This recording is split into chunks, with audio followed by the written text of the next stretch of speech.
How is it going, movie and TV fans? Welcome back to the Fluxy Movie Review, and today we are looking at Halloween 1978. Obviously it's a very... genuinely, the main reason why I'm watching this now is not only because it came on Netflix, but because in preparation for the soon-to-be-released sequel to the rebootquel, Halloween Kills, which is coming out literally in 5 days time. So I have to watch this one and then Halloween 2018, which I won't be reviewing. I don't think I might review, but who knows, next week. So yeah, look forward to that.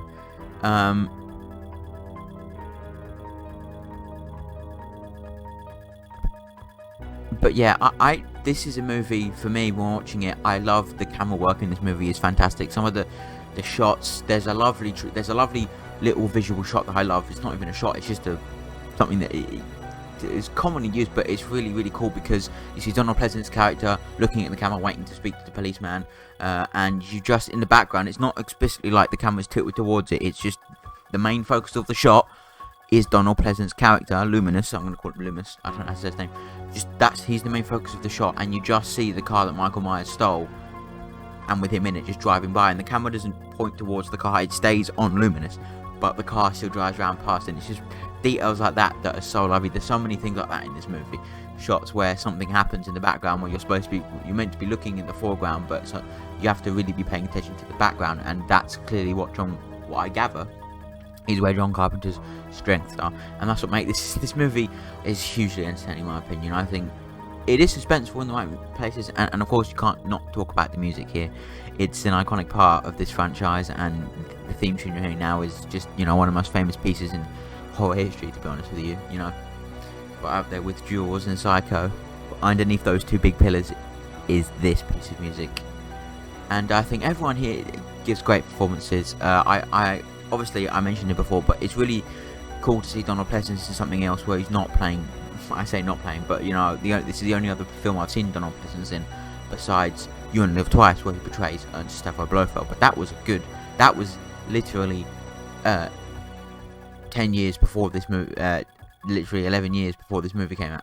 So there's 11-year gap between the two movies I see him in. But I just like the style this movie's going for.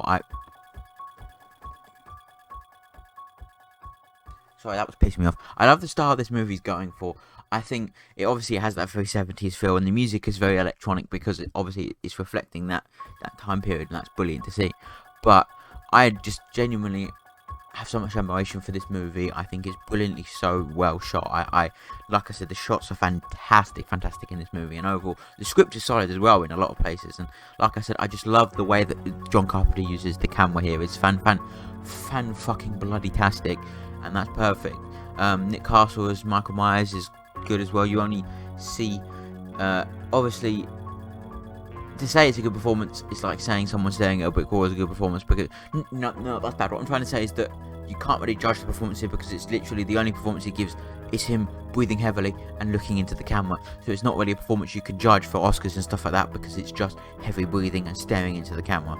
But he still does a fantastic job. Like I said, we've got Jamie Lee Curtis in a very early role here as Laurie, and the film does a good job of keeping you interested without it getting boring. Because a lot of films like this, they delve into each character's things and stories and stuff, and it tends to drag on a bit in certain horror movies where you're just paying attention to what's this person doing, what's that person doing, their daily life and stuff.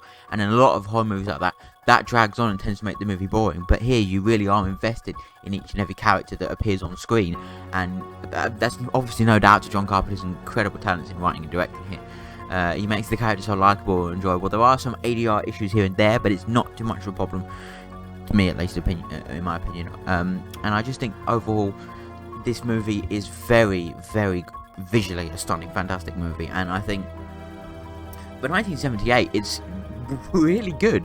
I can't lie, I was surprised at how good this movie... Well, I wasn't, because I was going in expecting a very good movie, but I was surprised at how much of an influence it is on modern horror movies in the way it's shot and stuff, considering how old it is. That's not slack modern movies, but it's just so much more.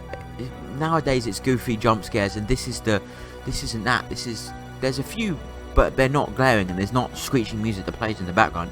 This is a very much a tense thriller, other than anything else. It's still a horror movie, but it's very much a tense thriller instead of the spooky, scary jump scare movies that you get every Halloween. And it's not one of those movies that's either a gore fest or a jump scare fest. And I think that's what I love the most about it, because it's not trying to be everything a modern horror movie is.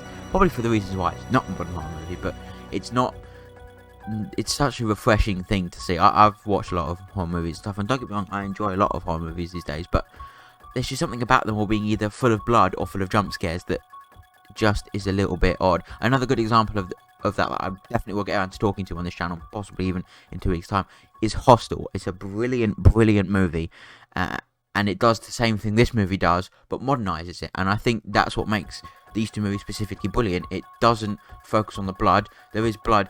I mean, in Hostel there is more blood than there is in this movie, but what I think makes Hostel so good is it really takes its time to set up the characters in an interesting way, which is what this movie also does. So I feel like there's a lot of things taken from Halloween and put in. I'm sure Eli Roth took a lot of inspiration from this movie for that movie, but I think this movie is just brilliantly paced, brilliantly scripted, fantastically shot, like genuinely brilliant, and I just love everything about this movie. It's really fun, and I can't wait to see Halloween 2018, Halloween Kills, but because this movie has set a precedent for me that Halloween 2018 should be really good, because it's not only a direct sequel to this movie, shooing out all the other movies, but I genuinely think this movie is fucking fantastic. One of the best horror movies I've seen in my life, and like I said, it's much like, not exactly the same as Escape Room, but there's other movies that I can compare it to, but like I said, it's very much a thriller. It's not a bloodthirsty, gory, jump scare filled horror movie. It's a thriller at heart, with horror elements, with fantastic electronic music from John Carpenter. It's a marvel. I love this movie. I think it's just so brilliant at building its characters, and like I've said this already, but I'm going to say it again, it takes its time to build the characters in an entertaining and gripping way that makes you actually care about each character. And I can't lie, watching this movie, there's certain things that I expected to happen. Like, there's a scene at the beginning where Laurie says, "Oh, I forgot my chemistry book," and me being someone who's seen a lot of modern horror movies, I expected Laurie to go back to the school to pick up her chemistry book and the other two just die instantly there and then, but that's not what happened, and I'm happy that's not what happened, because it's me taking what I've seen from modern horror movies and trying to inject it into a classic. And that's, you know, that's just having seen lots of modern horror movies. That's usually where the plot goes, and I'm happy that I've seen that sort of stuff happen, and it doesn't do the conventions of horror movies, because back then there wasn't particularly a huge amount of conventions for horror movies. So that's something that maybe is why I like this movie so much. But it's just a refreshing to see a well-paced thriller in the horror genre as good as this movie is. And I was surprised, because I thought this movie was rated 18, but in the United Kingdom this movie is actually rated 50 on a lot of the more recent releases. So I mean,